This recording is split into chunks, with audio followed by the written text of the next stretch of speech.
Prête-moi ta plume. Sur l'écran noir de vos nuits blanches, Rachida Mansour vous fait du cinéma. sans pognon et sans caméra, vous dessinerez vos propres rêves. Prête-moi ta plume. Prête-moi ta plume, une émission produite par Rachida Mansour, réalisée par Zoubir Ketami. Prête-moi ta plume. Chers amis, bonsoir, je vous retrouve encore avec Je t'offrirai une gazelle de Malek Haddad. Ce roman, Je t'offrirai une gazelle, encore une fois, contient un autre roman où le personnage principal est appelé l'auteur. Et cet auteur a écrit un roman qui s'appelle Je t'offrirai une gazelle. C'est ce qu'on appelle une construction en mise en abîme. Et nous en étions au moment où l'auteur prépare sa séparation avec Gerda, visiblement une jolie poupée allemande avec laquelle il communiquait comme il pouvait. Son manuscrit vient d'être accepté par Gisèle Duroc, donc une éditrice qui voulait absolument le rencontrer. Prête-moi ta plume.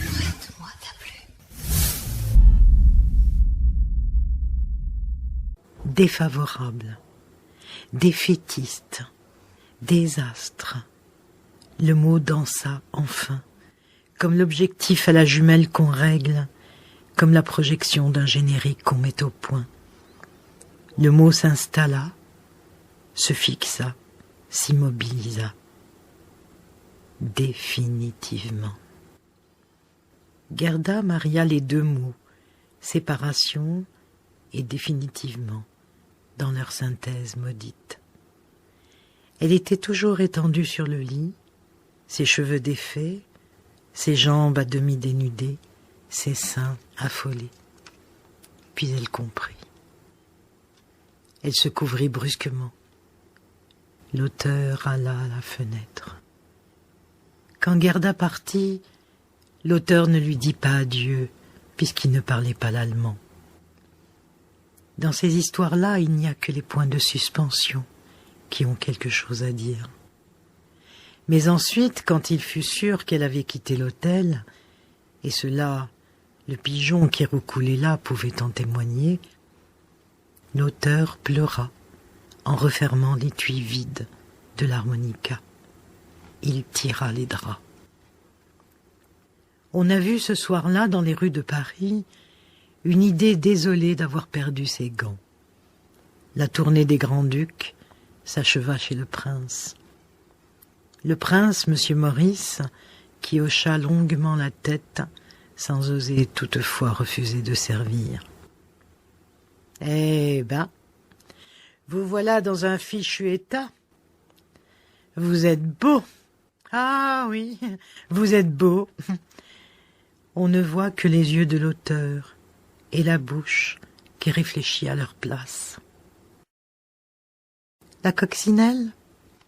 Psst. Parti chez le bon Dieu.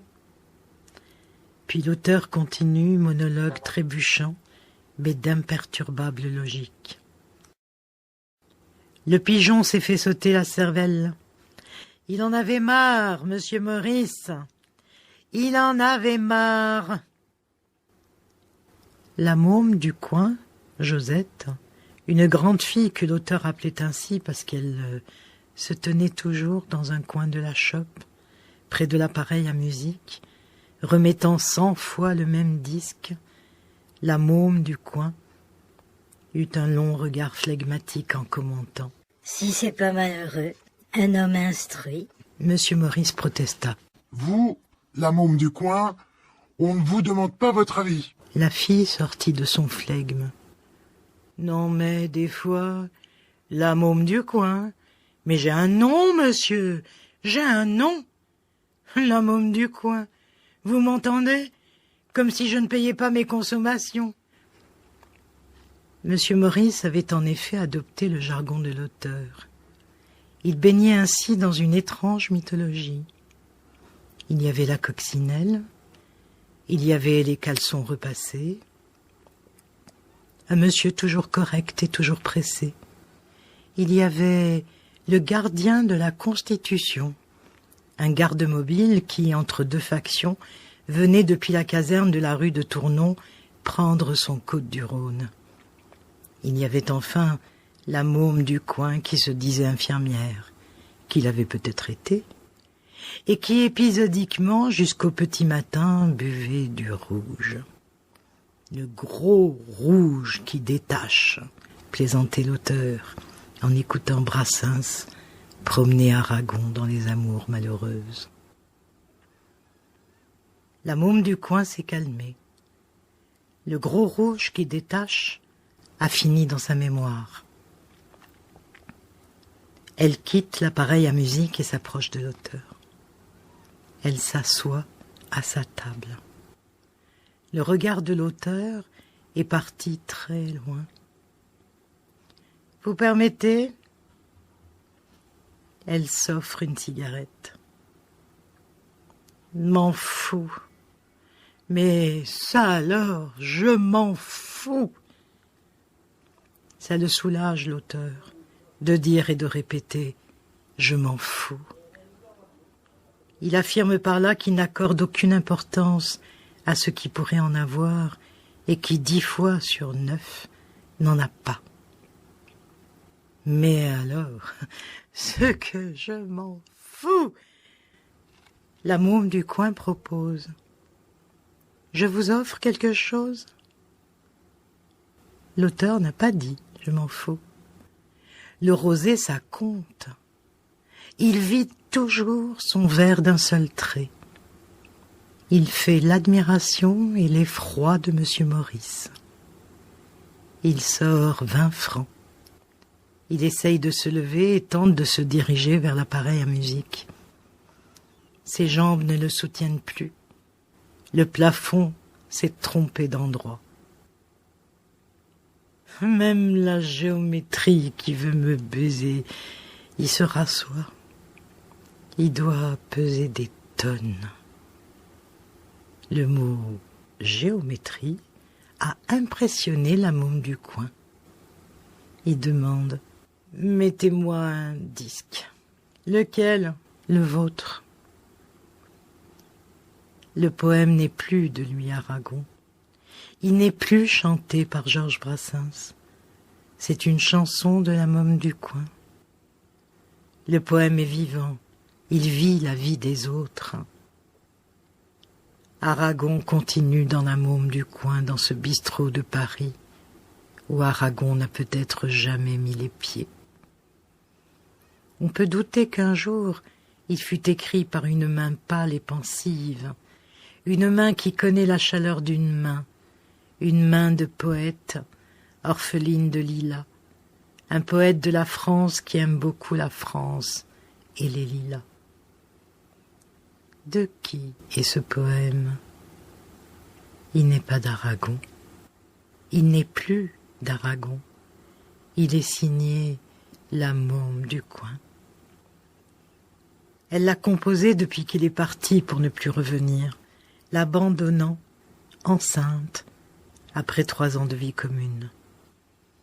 Elle l'a composé avec le premier refus, son premier litre de sang chez la faiseuse d'ange, son premier litre de rouge dans les bistrots par-ci, par-là, et puis avec les flics, les pavés tristes, les printemps qui ont mauvais goût, les hivers qui ont mauvais caractère, avec l'hôpital où elle ne travaille plus et où elle entrera pour crever au pavillon des sirotiques. Le poème n'est plus de Louis Aragon, un poète de la France qui aime beaucoup la France et les lilas. Pour 20 francs tous les soirs, dans un bistrot de Paris, qui sent le gros rouge et qui ne sent pas les lilas, on peut écouter la chanson de la môme du coin. Le rêve a fait le plein. Prête-moi ta plume. Rien Rien n'est jamais acquis à l'homme, ni sa force, ni sa faiblesse, ni son cœur. Et quand il croit ouvrir ses bras, son ombre est celle d'une croix. Et quand il croit serrer son bonheur, il le broie. Sa vie est un étrange et douloureux divorce. Il n'y a pas d'amour heureux. Sa vie, elle ressemble à ces soldats sans armes qu'on avait habillés pour un autre destin. À quoi peut leur servir de se lever matin? Eux qu'on retrouve au soir, désœuvrés, incertains, dites ces mots, ma vie, et retenez vos larmes. Il n'y a pas d'amour heureux. Mon bel amour, mon cher amour, ma déchirure, je te porte dans moi comme un oiseau blessé, et cela sans savoir nous regarde passer. Répétant après moi les mots que j'ai tressés et qui pour tes grands yeux tout aussitôt moururent. Il n'y a pas d'amour heureux. Le temps d'apprendre à vivre, il est déjà trop tard, que pleurent dans la nuit nos cœurs à l'unisson, ce qu'il faut de malheur pour la moindre chanson. Ce qu'il faut de regret pour payer un frisson, ce qu'il faut de sanglots pour un air de guitare. Il n'y a pas d'amour heureux. Il n'y a pas d'amour qui ne soit à douleur. Il n'y a pas d'amour dont on ne soit meurtri. Il n'y a pas d'amour dont on ne soit flétri. Et pas plus que de toi, l'amour de la patrie. Il n'y a pas d'amour qui ne vive de pleurs. Il n'y a pas d'amour heureux. Mais c'est notre amour à tous deux.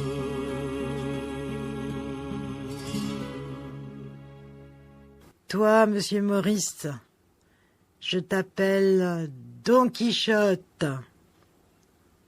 Dis-nous la vérité.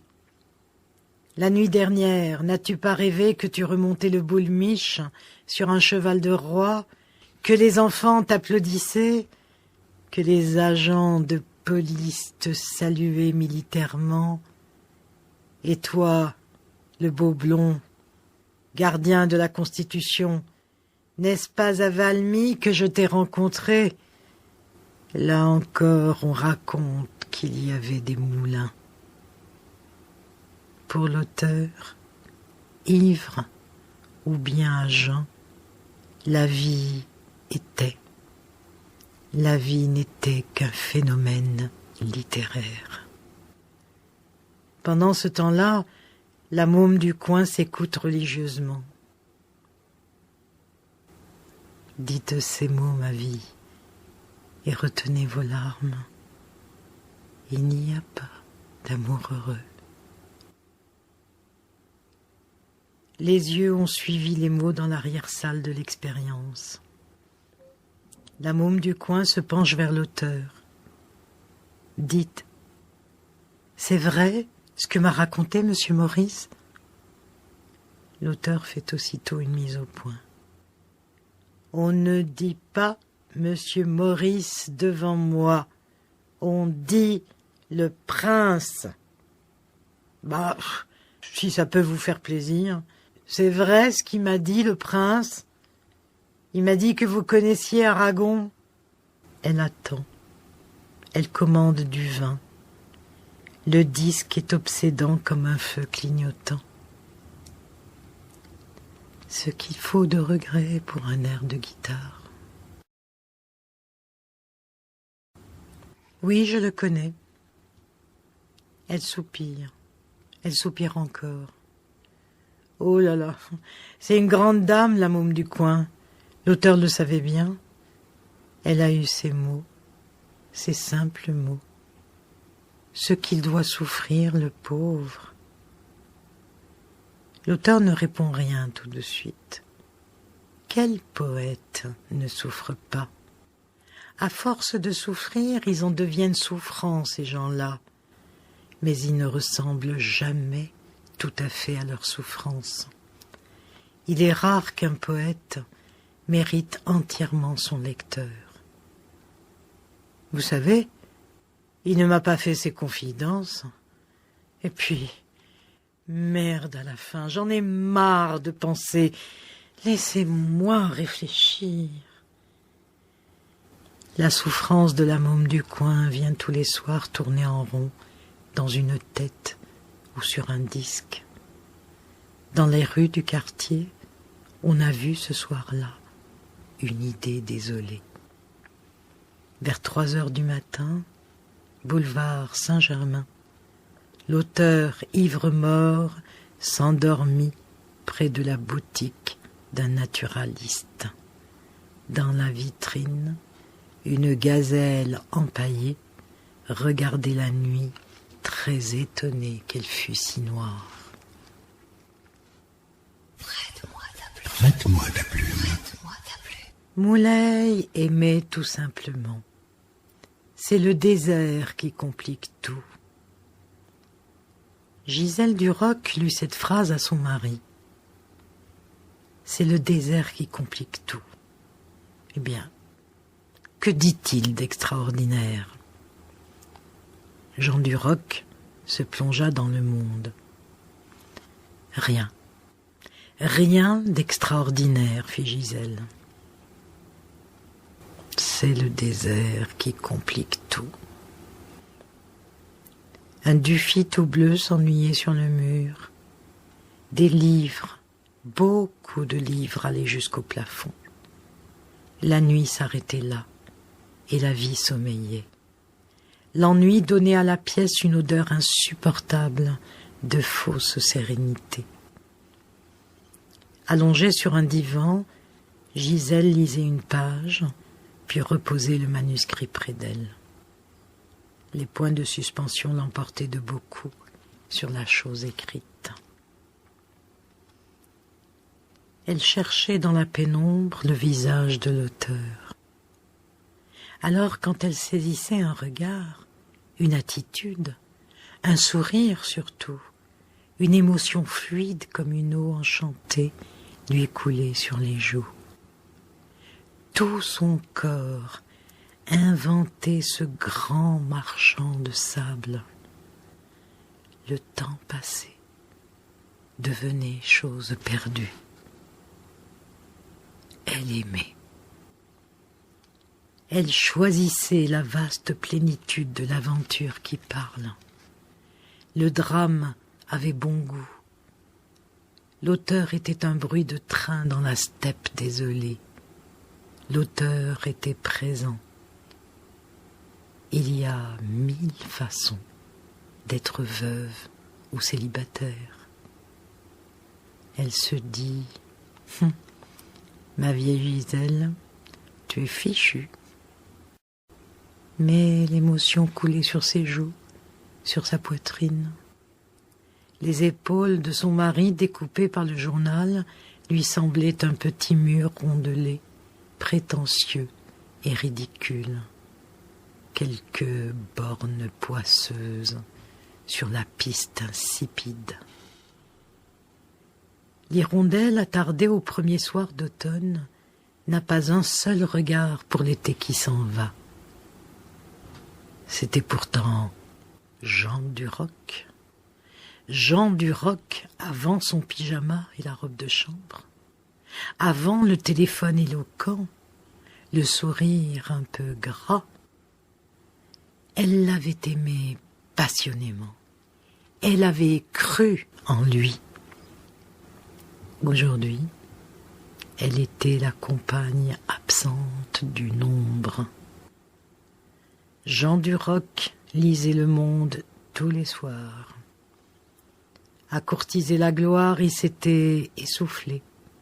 D'ailleurs, il avait de l'asthme. Il lui avait manqué ce qu'il faut justement pour devenir quelqu'un. Savoir être personne et regarder la rue et regarder le ciel. Imaginez le ciel que bousculent les trains, les enfants, dans l'école, les initiales gravées sur un pupitre noir.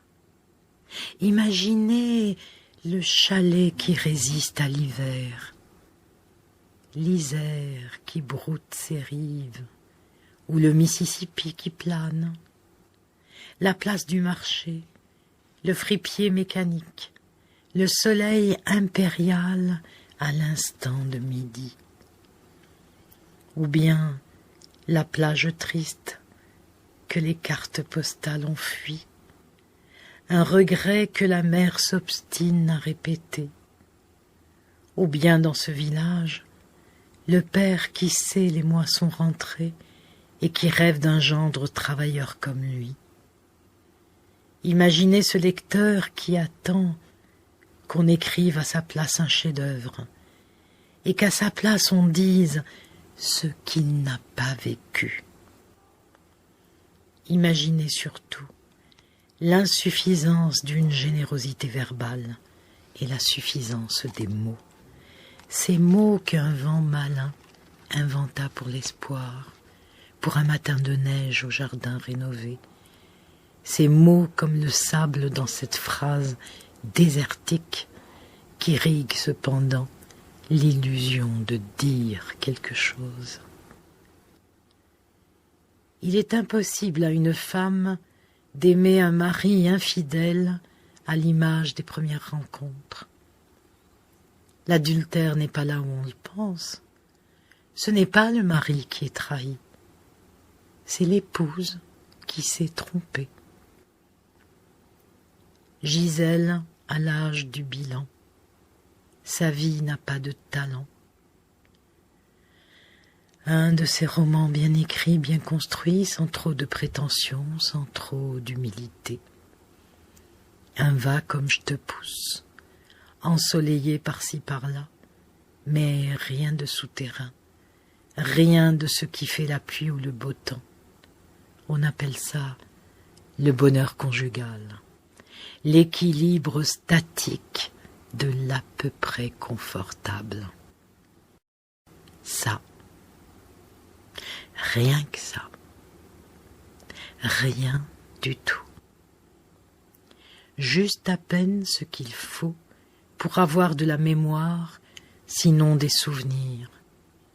Juste à peine ce qu'il faut pour avoir des amis, quelques photos de vacances, un bras cassé au sport d'hiver, un grand-oncle amiral, un cousin député. Juste à peine ce qu'il faut pour dire bonjour et être salué, pour caresser les cheveux d'ange d'un petit prince d'aquarelle et trouver que son neveu est mal élevé. Juste à peine ce qu'il faut pour qu'un soir, une salle de séjour suinte d'ennui, de vide. Il ne faut pas grand-chose pour être malheureux. Pas grand-chose, justement. Madame Duroc se répéta. Ma vieille Gisèle, tu es fichue. Son mari s'était retiré dans son bureau et travaillait à une étude originale sur Lautréamont, en qui il découvrait le théoricien d'un socialisme valable. Il allait être 10 heures. Gisèle eut soudain besoin de voir l'auteur. Il lui avait souvent parlé du petit Raffio de M. Maurice. Il en penserait ce qu'il en voudrait, mais elle avait envie de sortir et de le voir. Elle s'habilla rapidement et avertit son mari. Jean Duroc jeta, fataliste. Sortir à cette heure faire un tour, mais tu es folle.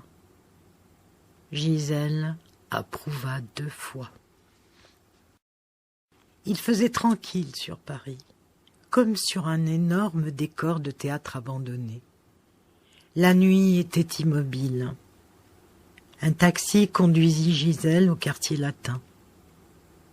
Déjà, elle regrettait son envie. Comment interpréterait-il cela? Mais à quel titre vais-je le voir dans ses habitudes et dans son univers? Mais ceci, mais cela. Et déjà, le taxi s'arrêtait vers la place Saint-Sulpice.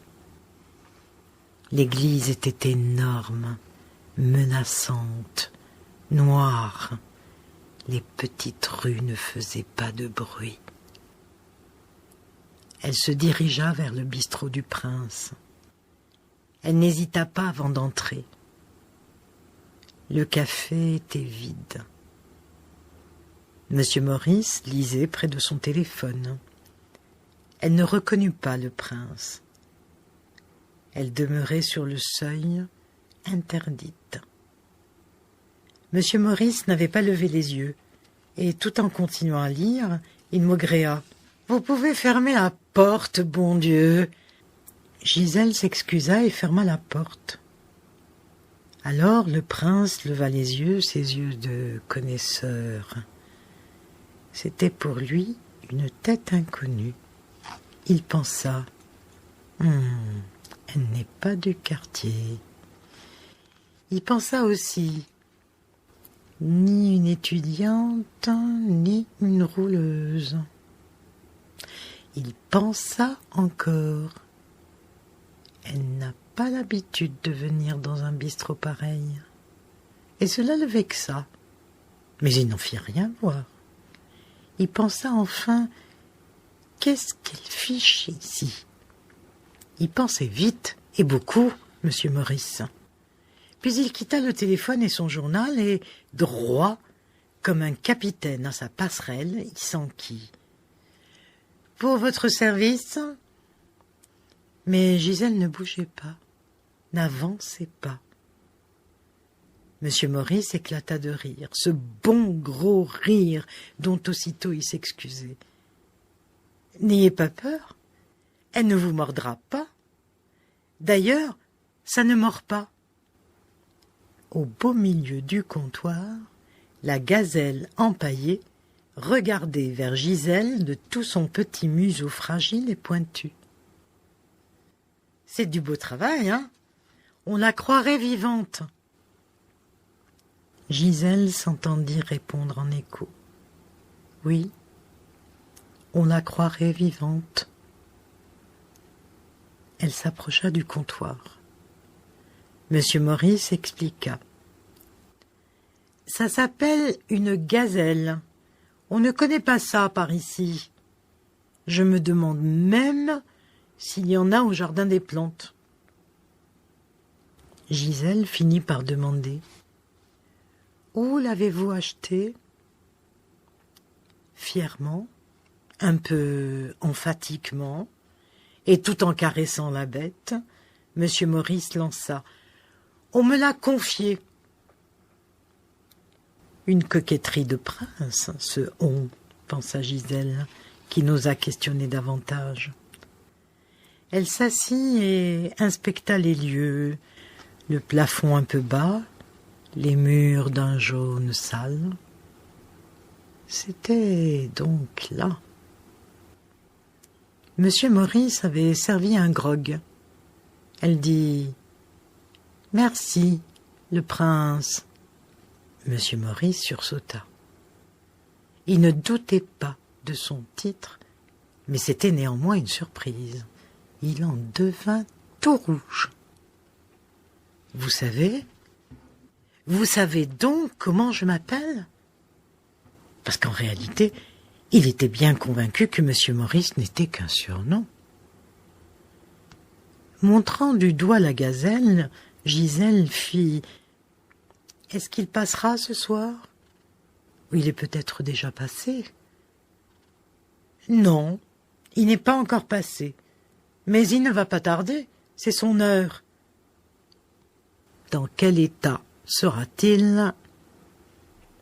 Il boit beaucoup, n'est-ce pas ? » Monsieur Maurice ne répondit pas, mais ses yeux racontèrent. « C'est à cause d'yeux pareils qu'un regard en dit long. Il boit plus que beaucoup. Je sais pas ce qu'il a en ce moment, mais il bat tous les records. Pour moi, voyez-vous, il y a quelque chose. Il soupira et reprit. Oui, pour moi, il y a quelque chose. Il y avait quelque chose, en effet. Gisèle regardait la gazelle. À ce moment-là, la porte fut poussée brutalement. Un noir entra en titubant, suivi de l'auteur. Les deux hommes ne virent pas tout de suite Gisèle. Ils commandèrent du pastis. « Afrique éternelle, je te présente le prince. » L'Afrique éternelle embrassa si fort le prince qu'il faillit basculer de l'autre côté du comptoir. Prudemment, M. Maurice avait retiré la gazelle. « À la santé des civilisations courtoises. Un autre pastis, M. Maurice. Vive Césaire et les gazelles !» Le noir dansa, l'auteur frappait des mains. Le spectacle était hallucinant. Parfois, les deux hommes mimaient des rafales de mitraillettes, puis, épuisés, ils s'accoudèrent au comptoir. M. Maurice glissa. Essaya de glisser à l'oreille de l'auteur qu'une dame très bien l'attendait. L'auteur n'écoutait pas. L'auteur n'écoutait rien. Avec son compagnon, il passait des embrassades les plus viriles à ces attendrissements qui, pour être éthyliques, n'en sont pas moins émouvants. « Un verre pour la gazelle, monsieur Maurice, et que ça saute !» Yaminata ne buvait pas d'alcool. L'auteur se retourna. Gisèle avait pris le parti de lui sourire. Il ne savait que répéter. « Vous, ici ? Mais ça alors ? Vous, ici ?» Le roman commençait qui n'était pas prévu. Et les mots se taisaient, impressionnés par le langage des situations. Aux ultimes confins de son ivresse, l'auteur conservait une lucidité intacte. Il ne douta pas un seul instant que Gisèle Duroc fût là pour lui. Non pas qu'il en tirât une vaine fatuité, mais l'alcool lui donnait l'audace d'apprécier l'importance de ce qui le concernait. Aussi fut-il content de sa phrase. « Votre coiffure vous va très bien. » L'Afrique éternelle était partie sans dire adieu. Les yeux de l'auteur étaient très rouges. Son regard maintenant tombait. C'était peut-être une sœur qui grondait le petit frère, ou l'amour venu depuis toujours d'une main maternelle. Dans ces idées qui tout à coup s'embrouillaient, l'auteur eut le temps de se dire « Cette sollicitude-là, il faudra y voir de plus près. » Puis les mots s'arrêtèrent. Les bruits ne venaient plus. Sur un cheval de roi, M. Maurice remontait le Boulmiche, acclamé par la foule. Don Quichotte et le gardien de la Constitution se serraient la main devant les moulins de Valmy. La môme du coin caressait les cheveux d'Aragon. Gisèle avait mis sa main sur la main de l'auteur. « Le prince, apportez-la-moi. » Il s'agissait de celle-là pour laquelle on veut croire, celle-là qui suffit à peupler les déserts. M. Maurice posa celle-là pour laquelle on veut croire sur la table. L'auteur la souleva délicatement et s'adressant à Gisèle, « Je vous offre une gazelle. » Elle n'était pas vivante, elle était empaillée. Néanmoins, Un espoir au présent dévalait les déserts. Gisèle avait mis sa main sur la main de l'auteur. C'était la Palmeraie. La gazelle, la vraie, courait toujours plus libre qu'un regard. Elle était l'horizon. Ceux qui n'ont pas la mort dans l'âme peuvent entendre parfois la musique affolée de l'espoir qui s'en va. Ceux qui n'ont pas la mort dans l'âme, le paisible après-midi des cimetières, la tranquillité de la rue sans fenêtre, ceux-là peuvent se boucher les oreilles. Rien n'éteindra jamais ce bruit de course sans fin, ce marathon éperdu. Ainsi sont nés les gémissements. L'optimiste s'essouffle, le pouls de l'espérance syncope les impatiences. L'homme n'a pas toujours la force d'être heureux, il manque d'entraînement. Le bonheur est un sport violent, car chez ceux-là qui ont la mort dans l'âme, les murs sont à côté, les rues ne vont pas loin, c'est l'impasse impassible. C'est toujours un dimanche quelque part en province. De l'autre côté du mur, les jardins abandonnés s'abandonnent à l'ennui. Mais la gazelle naquit, malgré les jardins abandonnés. Moulay et sa gazelle, c'était la chanson grande, un duel impitoyable au fond des volontés. Moulay se mesurait à son destin, c'est-à-dire aux limites de son pouvoir. Il lui fallait voler son bonheur ou ce qu'il croyait tel. Ce défi avait la taille des chansons. Le Sahara ignore la nonchalance douce de la mort. La mort ne dérange personne. Le Sahara demeure un guet-apens. Son immensité et ses colères ne disent pas sa force envoûtante. Il tient de nos propres limites sa puissance. Tour à tour, caressant comme un espoir qui ressuscite, il permet l'eau, le fruit, la tourterelle. Il entoure l'oasis de 1000 précautions, mais il la garde s'il la défend. Il offre tout, ne donne rien. Et lorsqu'on l'a quitté, on doute de son existence, de sa réalité, de son irréalité même. Dans une boîte grossièrement décorée, l'auteur conserve du sable cueilli comme de l'écume là-bas, où c'est toujours, partout. Cette boîte s'est plusieurs fois renversée. Le niveau de sable a baissé, le niveau de chagrin a monté. L'auteur caresse le sable de ses doigts qui tremblent. Il égrène un regret, un chapelet. Il caresse les cheveux des chimères impossibles, car l'auteur a connu le Sahara bien avant d'avoir fait une introspection, bien avant le bilan qui rend lourd un regard, bien avant les naufrages. Néanmoins, il y a encore du sable dans la boîte grossièrement décorée. L'auteur y tient beaucoup. Sa cervelle n'est plus qu'un monde de sentiers. Lorsqu'un avion le ramena à Alger, un avion pas plus gros qu'une idée, lorsqu'il revit des murs et des maisons, des trames qui glissaient sur leurs rails brillants sous la pluie, lorsque l'ami l'eut embrassé, questionné, « Ah, l'ami, il faudra qu'on en parle. » Et quand, après s'être déguisé en civilisé, il eut repris l'allure de n'importe qui, alors l'auteur réalisa qu'il n'avait pas rêvé, et que pourtant le Sahara n'était qu'un rêve. Il n'en parlerait désormais qu'au passé comme un vieux marin radote sur la grève.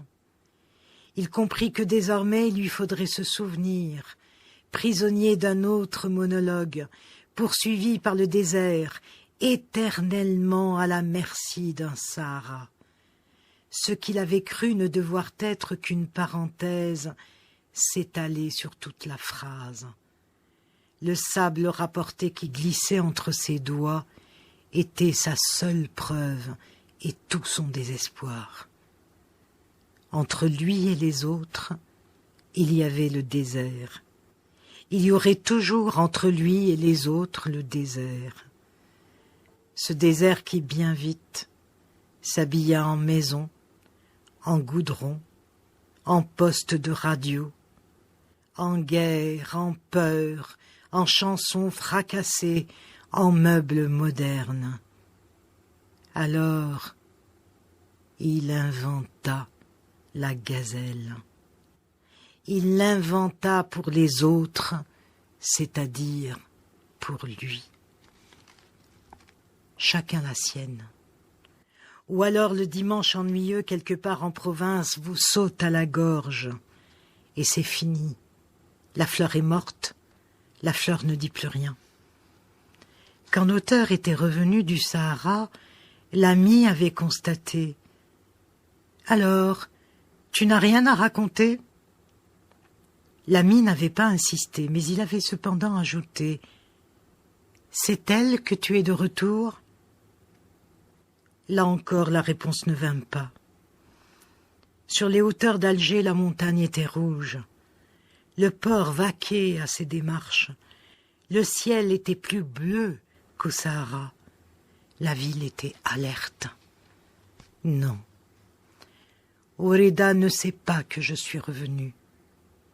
Moi non plus, d'ailleurs. Que fais-tu de la fleur orpheline en haut des barricades?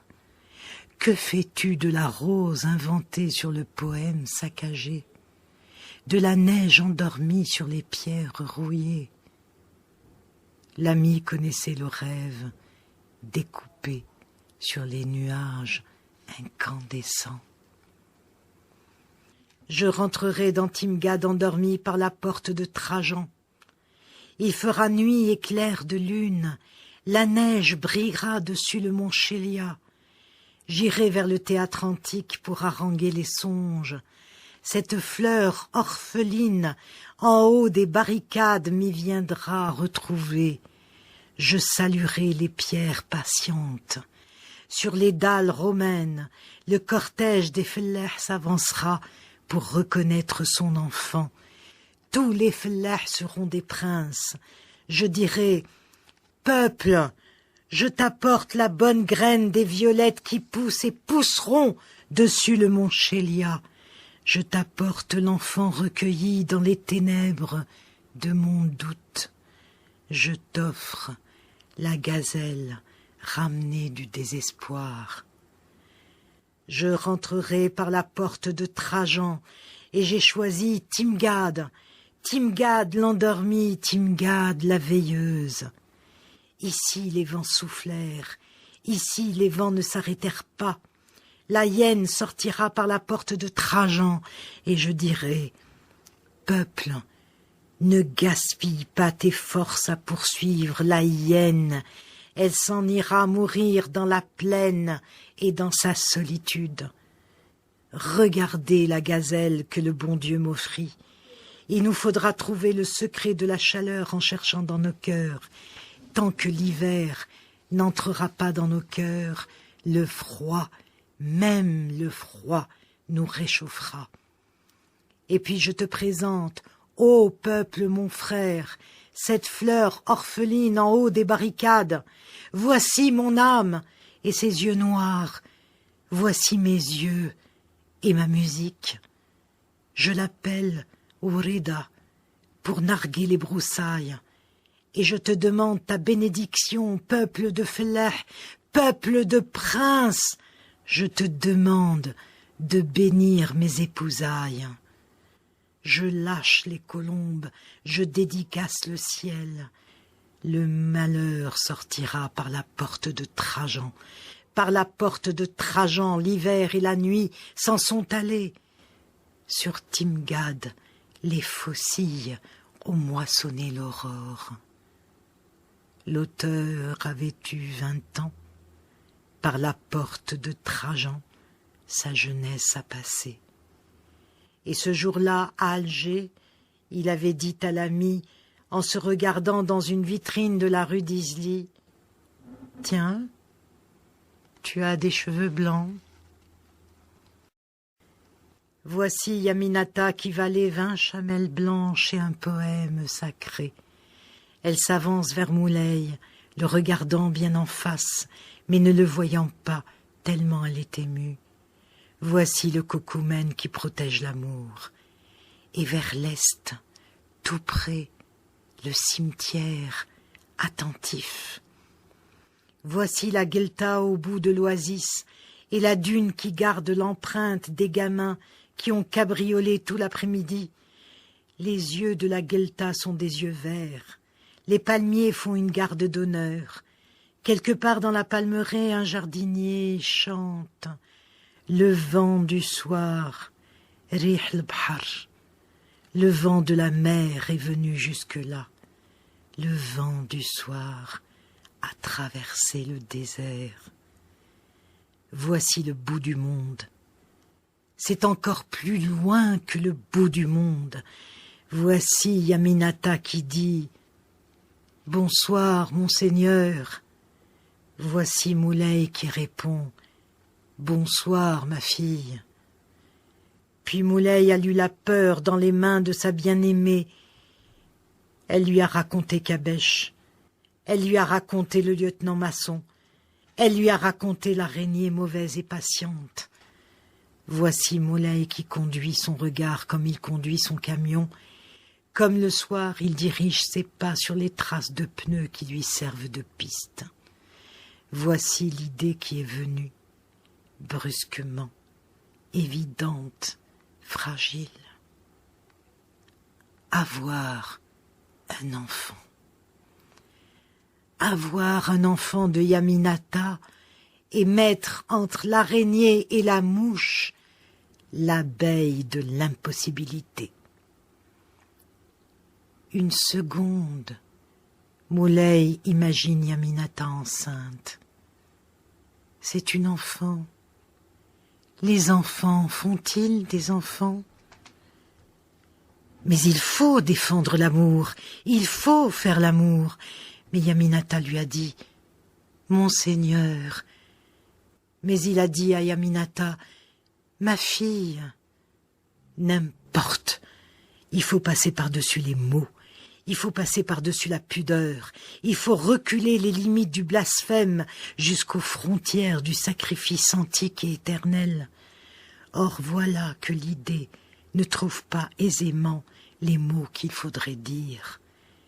Moulay regarde la petite princesse, un foulard rouge autour du cou.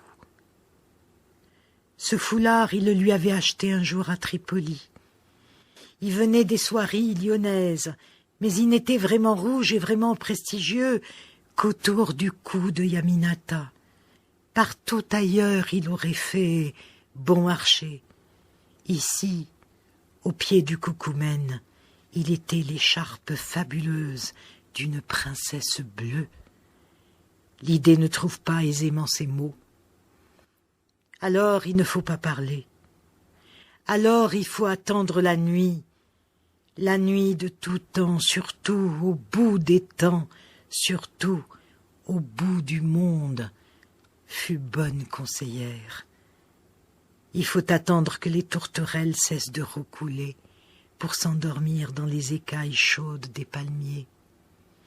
Il ne faut pas parler, puisque l'idée ne trouve pas ses mots et qu'elle peut très bien s'en passer. Les grenouilles dans la guelta parleront pour l'idée qui fait rougir le front de Moulay. Les seguiettes se raconteront une histoire de source. Le froissement des palmes sera l'approbation du ciel. Le jardin soudanais très loin, enfoncé dans la palmeraie et dans sa nostalgie, dira que sa pirogue a rapporté la lune, que son filet ramena des étoiles plus vraies que celles qui sont là-haut.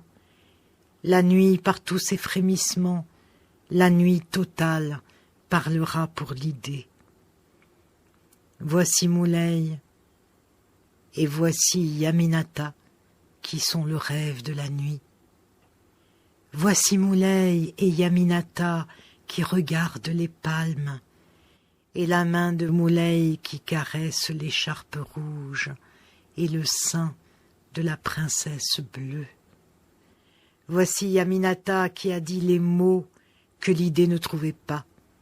Elle a dit simplement en dénouant son foulard « Je te donnerai un enfant, mon Seigneur, et toi, tu m'offriras une gazelle. »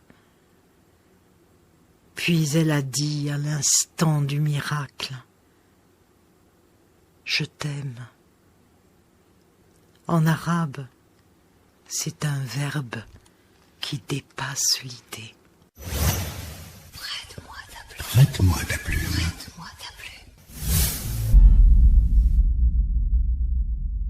Je vous souhaite une bonne nuit en attendant de vous retrouver demain.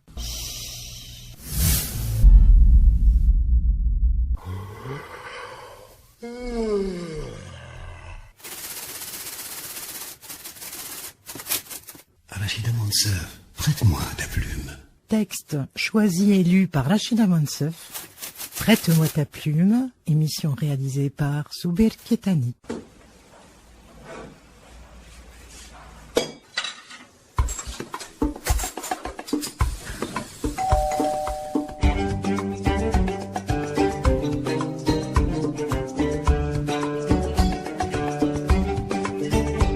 Prête-moi ta plume.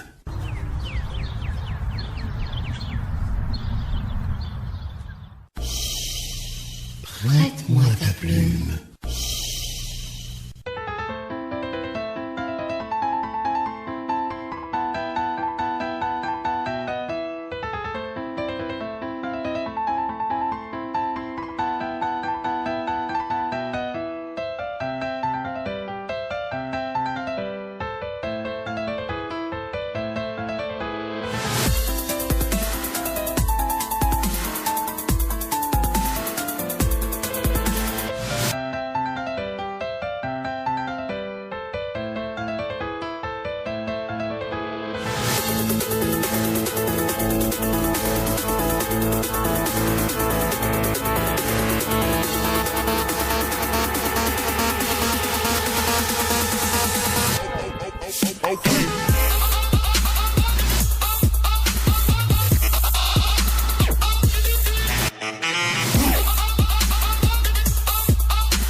Okay.